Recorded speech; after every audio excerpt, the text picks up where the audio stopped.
সুপ্রিয় শিক্ষার্থীরা, আসসালামু আলাইকুম।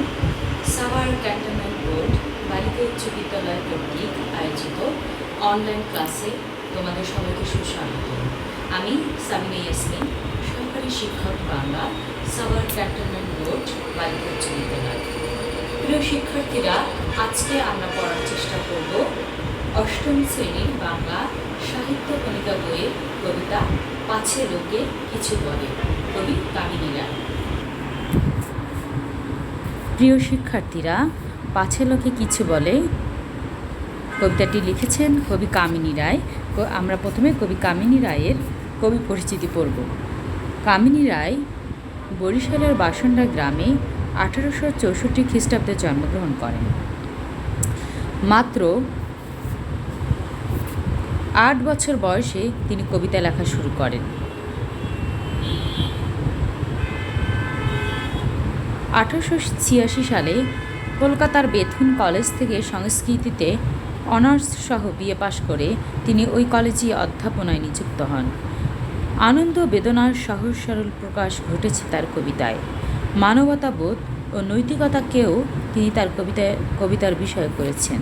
তার লেখা ছোটদের কবিতা সংগ্রহের নাম গুঞ্জন। তার উল্লেখযোগ্য কাব্যগ্রন্থ আলো ও ছায়া, মাল্য ও নির্মাল্য, দ্বীপ ও ধূপ। কলকাতা বিশ্ববিদ্যালয় তাকে জগত্তারিণী স্বর্ণপদকে ভূষিত করে।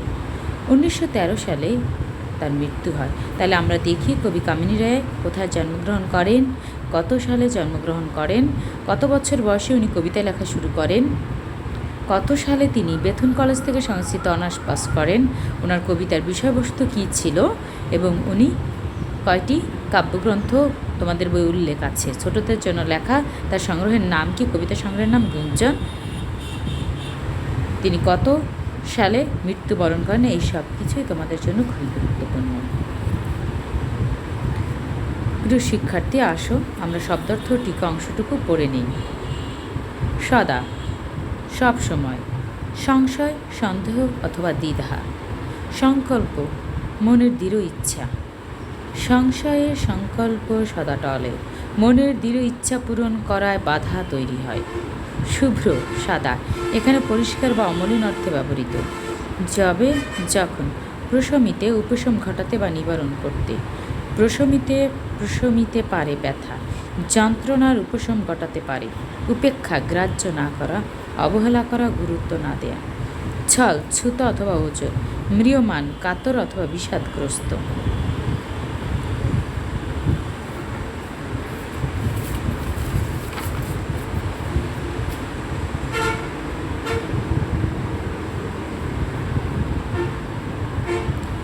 প্রিয় শিক্ষার্থীরা, চলো আমরা কবিতায় চলে যাই। পাছে লোকে কিছু বলে, কামিনী রায়। করিতে পারি না কাজ, সদা ভয় সদা লাজ। সংশয়ে সংকল্প সদা টলে, পাছে লোকে কিছু বলে। অর্থাৎ আমরা কোনো কাজ করতে পারি না, শুধু ভয় পাই, আবার লজ্জা লাগে, আবার সংশয়ে সংকল্প করলেও সংশয়ে সেই সংকল্প টলে যায়। যে লোকে যদি কিছু বলে, আড়ালে আড়ালে থাকি, নীরবে আপনা ঢাকি, সম্মুখে চরণ নাহি চলে, পাছে লোকে কিছু বলে। মানে সবসময় আড়ালে আড়ালে থাকি, নীরবে নিজেকে ঢেকে রাখি, সামনের দিকে আগাতে চাই না, যদি মানুষ কিছু বলে। হৃদয়ে বুদ্বুদ মতো উঠে শুভ্র চিন্তা কত, মিশে যায় হৃদয়ের তলে, পাছে লোকে কিছু বলে। অর্থাৎ হৃদয়ে বুদ্বুদ মতো উঠে শুভ্র চিন্তা কত, অর্থাৎ অনেক ভালো ভালো চিন্তা মনের মধ্যে, হৃদয়ের মধ্যে বুদ্বুদ করে ওঠে, কিন্তু আবার হৃদয়ে মিশে যায়। কেন আমরা এটাকে বাইরে প্রকাশ করতে দেই না, যদি পাছে লোকে কিছু বলে।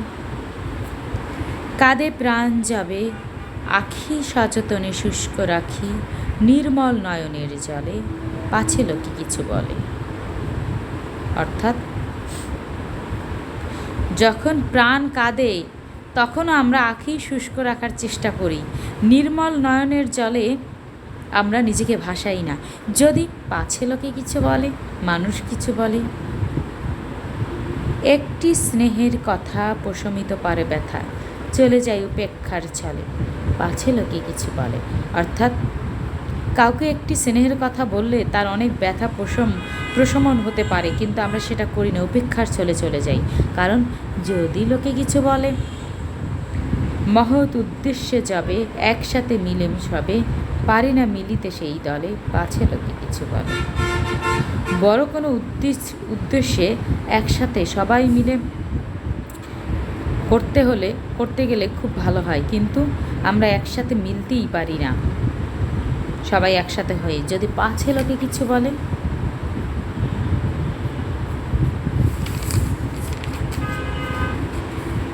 বিধাতা দিছেন প্রাণ, থাকি সদা ম্রিয়মান, শক্তি মরে ভীতির কবলে, পাছে লোকে কিছু বলে।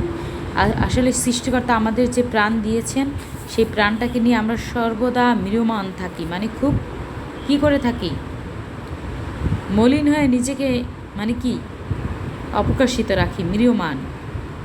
শক্তি মরে যায় ভীতির কবলে, কারণ মানুষ কি বলবে এই কথা শুনে আমরা জীবনের অনেকটা সময় নষ্ট করে দিই। নিজেদের ইচ্ছা অনিচ্ছা এগুলি আমরা কি করি না, প্রকাশ করতে দিই না। কবি এখানে তাই বলেছেন। চলো আমরা পাঠ পরিচিতি পড়ে দেখি কবি কি বলেছেন। কবিতাটি আলো ও ছায়া কাব্যগ্রন্থ থেকে নেওয়া হয়েছে। কোন কাব্যগ্রন্থ? আলো ও ছায়া। কোনো কাজ করতে গেলে কেউ অনেক সময় দ্বিধাগ্রস্ত হয়। কে কি মনে করবে, কে কি সমালোচনা করবে, এই ভেবে তারা বসে থাকে। এর ফলে কাজ এগোয় না। যারা সমাজে অবদান রাখতে চান তাদের দ্বিধা করলে চলবে না। দৃঢ় মনোবল নিয়ে লোকলজ্জা সমালোচনাকে উপেক্ষা করতে হবে।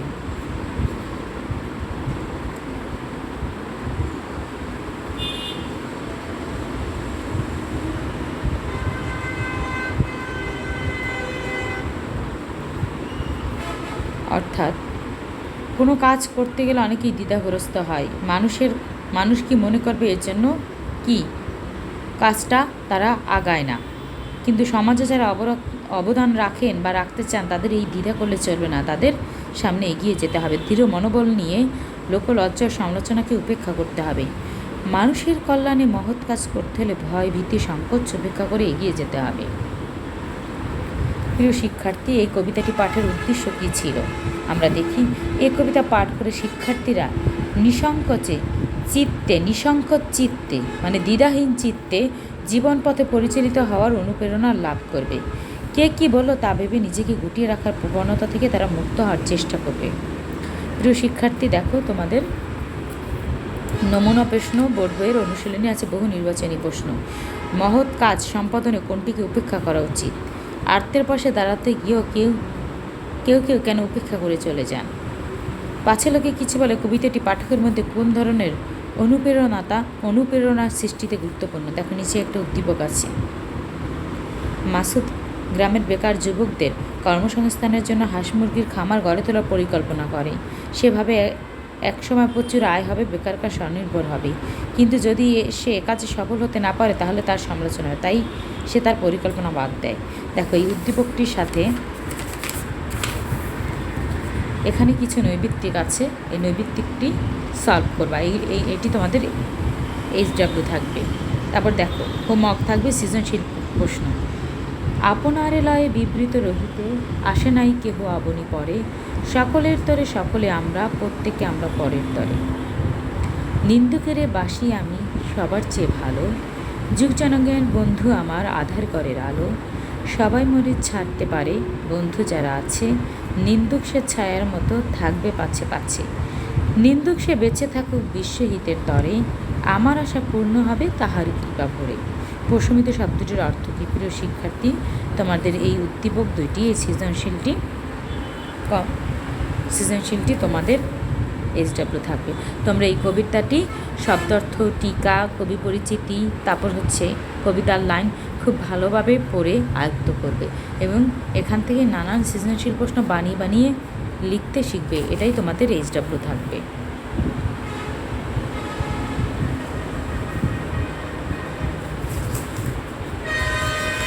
প্রিয় শিক্ষার্থী, আজকের ক্লাসের এখানে সমাপ্তি ঘোষণা করছি। তোমরা সকলে খুব ভালো থাকবে, সুস্থ থাকবে, সুন্দর থাকবে, বাসার কাজগুলি নিয়মিত করবে, পড়াশোনায় কোনো রকমই অবহেলা করবে না। তোমাদের সবাইকে আন্তরিক শুভেচ্ছা জানিয়ে আজকের ক্লাসের সমাপ্তি ঘোষণা করছি। আল্লাহ হাফেজ।